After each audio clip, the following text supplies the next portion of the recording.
कभी सोचा है कि कुछ जगहें ऐसी भी होती हैं जहां इतिहास की दीवारें आज भी फुसफुसाती हैं? ये कोई फिल्म की कहानी नहीं है जी, ये है राजस्थान के दिल में बसी एक हकीकत, भानगढ़। एक ऐसी जगह जहां कहा जाता है कि हर पत्थर के नीचे एक राज दबा है और हर साए में एक डर। तो चलिए आज इस रहस्य से पर्दा उठाते हैं।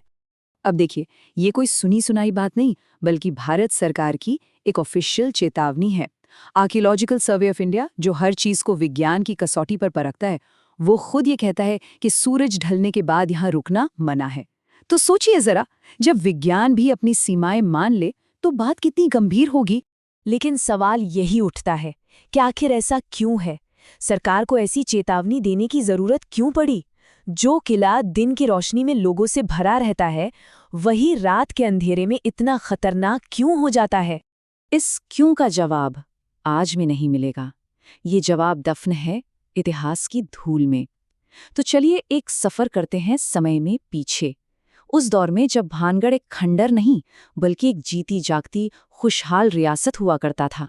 जरा कल्पना कीजिए, 16वीं सदी का भानगढ़। बाजारों में मसालों की खुशबू, मंदिरों से आती घंटियों की आवाजें और हवा में तैरती लोकगीतों की धुन। ये शहर जिंदगी से लबरेज था। लेकिन फिर एक काली रात आई और इस हंसते खेलते शहर की तकदीर हमेशा के लिए बदल गई। और इस पूरी तबाही की कहानी घूमती है सिर्फ दो किरदारों के आसपास। एक तरफ थी नेकी और खूबसूरती की मिसाल राजकुमारी रत्नावती, और दूसरी तरफ था अंधेरे का पुजारी, एक तांत्रिक जिसकी काली नजर इस पूरी रियासत को ही ले डूबी। एक तरफ राजकुमारी रत्नावती, जिनके हुस्न के चर्चे दूर दूर तक थे, और दूसरी तरफ सिंधु सेवड़ा, एक ऐसा तांत्रिक जिसकी काली साधनाओं से कहते हैं पहाड़ भी कांपते थे। और बस एक दिन उस तांत्रिक की बुरी नजर राजकुमारी पर पड़ गई और यहीं से भानगढ़ की बर्बादी की कहानी शुरू हो गई। हुआ यूं कि राजकुमारी को देखते ही तांत्रिक के मन में एक जुनून सवार हो गया।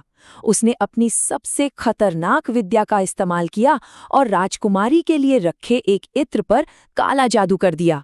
उसका प्लान था कि इत्र की खुशबू राजकुमारी को हमेशा हमेशा के लिए उसका गुलाम बना देगी। लेकिन किस्मत को कुछ और ही मंजूर था। तांत्रिक की ये चाल उसी पर भारी पड़ गई और उसकी एक गलती ने एक ऐसे श्राप को जन्म दिया जो आज तक भानगढ़ की हवाओं में गूंजता है। असल में राजकुमारी रत्नावती सिर्फ खूबसूरत ही नहीं थीं, बहुत समझदार भी थीं। जैसे ही इत्र की शीशी उनके हाथ में आई, उन्हें कुछ अजीब लगा। एक जली हुई सी गंध और शीशी पर बंधे वो काले धागे। वो समझ गईं कि ये कोई मामूली इत्र नहीं बल्कि एक खतरनाक जादू है। उन्होंने बिना एक पल गवाए उस शीशी को पास पड़े एक पत्थर पर पटक दिया। और बस यहीं कहानी ने एक भयानक मोड़ लिया। शीशी टूटी और वो जादू वाला इत्र छलककर सीधा उस तांत्रिक पर जा गिरा। जादू अपने ही बनाने वाले पर चल गया। तांत्रिक वहीं जमीन पर गिरकर तड़पने लगा, जैसे उसके शरीर में हजारों बिच्छुओं ने एक साथ डंक मार दिया हो। मरते मरते अपनी आखिरी सांसों के साथ उस तांत्रिक ने भानगढ़ को श्राप दे दिया।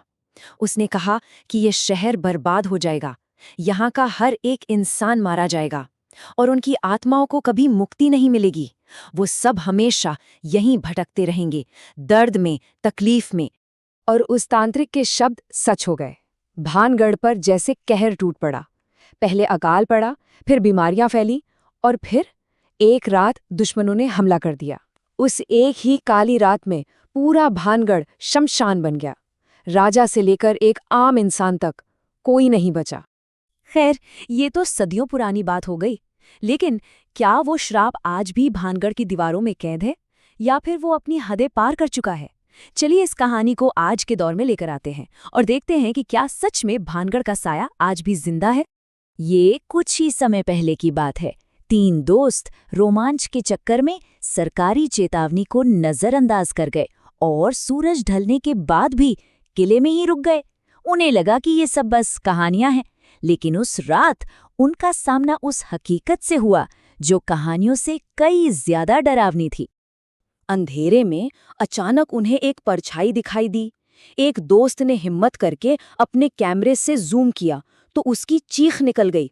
उस परछाई के पैर जमीन को छू ही नहीं रहे थे। और तभी एक सर्द, डरावनी आवाज गूंजी, ये हमारी जगह है, चले जाओ। इसके बाद उन्होंने एक पल भी वहां रुकना ठीक नहीं समझा। वो जैसे तैसे भागकर किले से तो बाहर आ गए, लेकिन अनजाने में वो अपने साथ एक ऐसा सबूत ले आए थे जो ये साबित करने वाला था कि भानगढ़ का श्राप सिर्फ एक कहानी नहीं है। बाद में जब उन्होंने अपने कैमरे की तस्वीरें देखी तो उनके होश उड़ गए। एक तस्वीर में जहां पहले कुछ भी नहीं था, अब वहां दर्जनों धुंधली परछाइयां खड़ी थीं और वो सब उन्हीं को घूर रही थीं। ये भानगढ़ की वही रूहें थीं।